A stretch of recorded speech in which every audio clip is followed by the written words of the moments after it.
জিন্দাবাদ জিন্দাবাদ। আসসালামু আলাইকুম ওয়া রাহমাতুল্লাহি ওয়া বারাকাতুহু। বিসমিল্লাহির রহমানির রহিম। আলহামদুলিল্লাহি রাব্বিল আলামিন।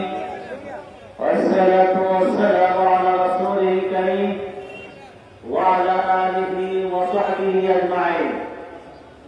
ইসলামী আন্দোলন বাংলাদেশ ব্রাহ্মণবাড়িয়া জেলা ক্রীড়া কর্তৃক আয়োজিত আজকের দোয়া সমাবেশের সম্মানিত সভাপতি, ইসলামী আন্দোলন ব্রাহ্মণবাড়িয়া সংগ্রামী সভাপতি জনাব আবুল কালাম আজাদ, আজকের এই অনুষ্ঠানে সম্মানীয় বর্তমানে প্রধান অতিথি ইসলামী আন্দোলন বাংলাদেশের কেন্দ্রীয় যুগ্ম মহাসচিব জাতীয় নেতা জনাব আতাউর রহমান, আজকের এই সমাবেশে উপস্থিত আছেন জেলা নেতৃবৃন্দ, ফেসিবাদ বিরোধী বিভিন্ন দলের জেলা কমিটি নেতৃবৃন্দ, সম্মানিত ব্রাহ্মণবাড়িয়াবাসী,